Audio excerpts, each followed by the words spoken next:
Hello and welcome to this video on posturing. I'm really excited to record this for you. This could be a course in and of itself, and in fact has been a major piece of content in couples counseling that my partner and I have done together. It is an incredible way to move through contraction in conversation. So this is really great at doing what my work is very much about, which is making energy run differently through our bodies in a way that really changes our reality, changes our relationships, changes our business, changes who we actually are, is a process of just changing the way that energy is moving through the body. And so when we're locked into conflict with somebody, it's really hard to get out of loops with our words. Usually words are what solidify our position that is opposite of the other person and really causes a lot of chaos. And when we move out of this, when we move out of our frontal lobe and our verbal brain centers into our more primal brain, we bypass so much of what makes conflict happen in the first place. And this is just such a hack for getting right to the meat of what is actually happening that is causing a conflict in the first place or causing a misunderstanding in the first place. And it's the fastest way I've ever seen to take something from feeling contracted to feeling totally connected and totally understood and fully seen. It's taken relationship ending arguments and ended them within 5 minutes. And that's why it's such an important part of what me and my partner teach when we work with couples. It's great for partners, it's great for coworkers, it's great for roommates, it's great for family. So first things first, whoever you're doing this with or plan to do this with, have them watch this video. Teach them this practice before you try to invoke it, and it's going to get you a better result.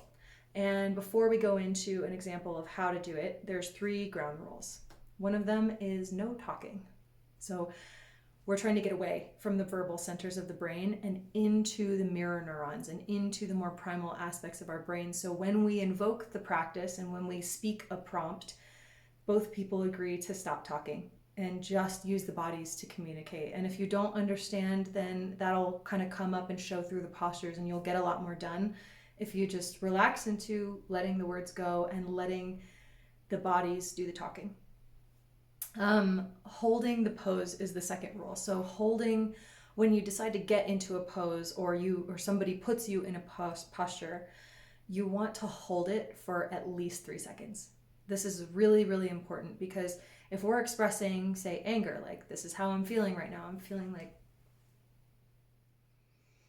we don't just want to hit it and quit it. We want some time to actually feel for ourselves what it's like to have anger move through this shape that we're in. And we really want to give the other person a second to witness us and let their mirror neurons catch up and let their whole primal body receive what's happening for you and be able to see it with their eyes. So holding the postures is a really important part of this practice. I usually hold them for a good 10-15 seconds, usually until the other person has already postured back at me and it's my turn again. Postures can feel really vulnerable and really hard for some people, and that's okay. This is a practice, and it'll get easier and it'll feel more comfortable as you go along. And once you see how well it works, I feel like there's a lot of incentive to keep doing this in your connection. The third and the last rule is no touching each other. And this one is flexible, but for the first couple times that you do this practice, no touching is really important, because it can be a way of escaping feeling. And that's not what this practice is about. This practice is really embodying feeling and witnessing each other. As a side note, not talking is really important, because when you posture somebody and you put them into a posture, say you want them to be showing up like this, and then you just talk at them, you can feel really held captive by that. And that is not what we're trying to do. We're not going to hold anybody captive. We're really going to allow space for the body to say everything that needs to be said. So the example of this practice goes like this.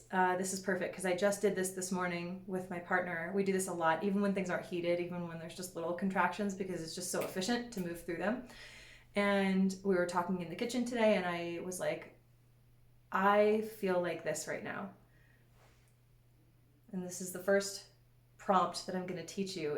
That's a really easy way to invoke it. And all that you need to do is recognize that you're feeling something and then just say, this is how I'm feeling, and get into the position of it.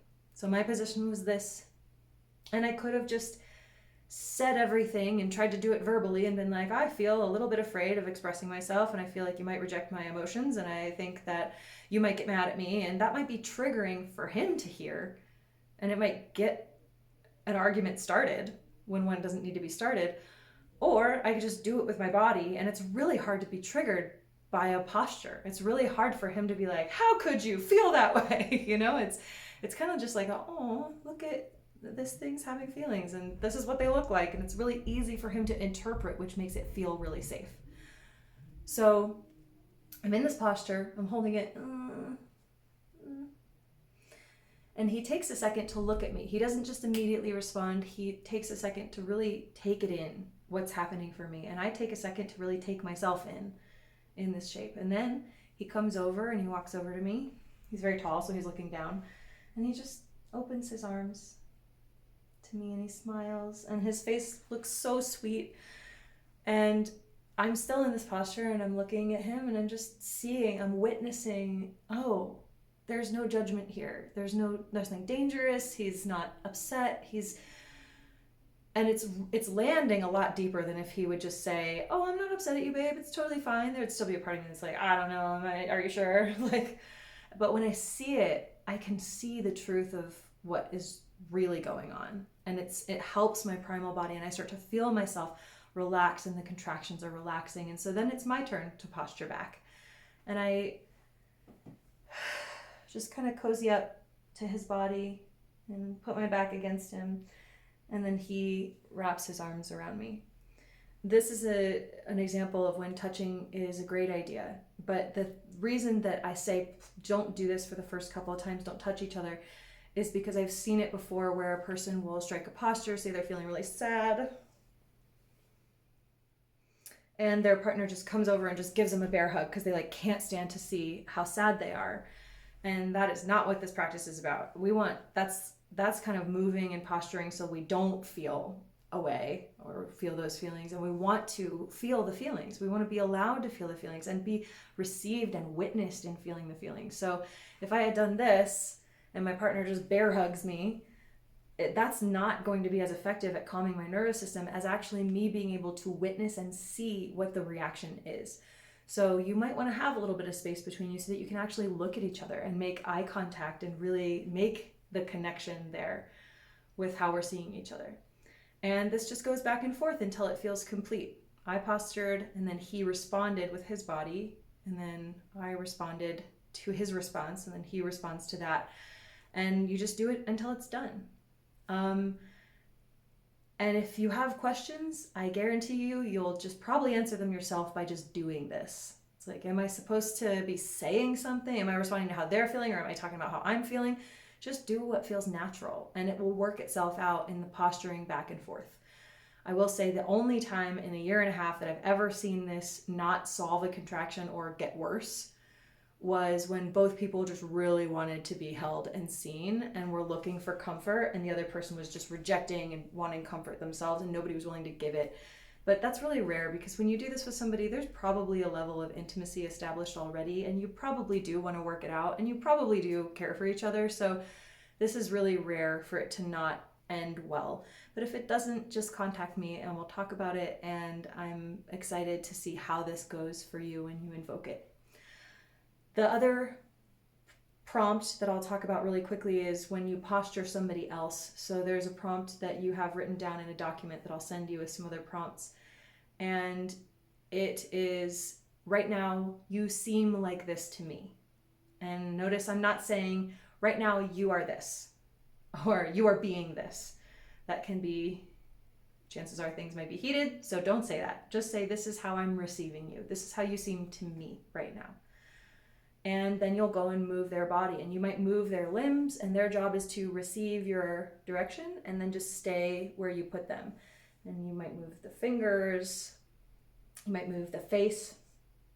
You can kind of, give them the example of what you want their face to be, and they just do what you tell them to. They move in the way until they're in a posture, and they're like, and then they're able to see, oh man, I thought I was being so calm, and look at this I'm being like this is how she's receiving me, or this is how he's receiving me. And then the person that just postured you can ask you, how do you want me to receive you? And then you move yourself, and you might be like, and that's actually how you want to be coming across. This is why no talking is important, because you don't just want to put somebody in a posture and then hold them hostage there while you give a monologue of all of their most terrible thoughts.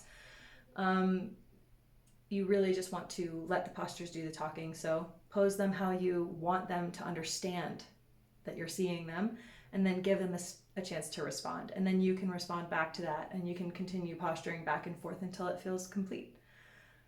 This is really great because we don't always know what our energy is doing or how we're being received to another person. We might think that we're being super nice, and in their heads, we're blaming them for everything. And when they put us in a posture that's like, we now understand that we are being seen as really blaming, and maybe we can adjust our energy so that that doesn't happen.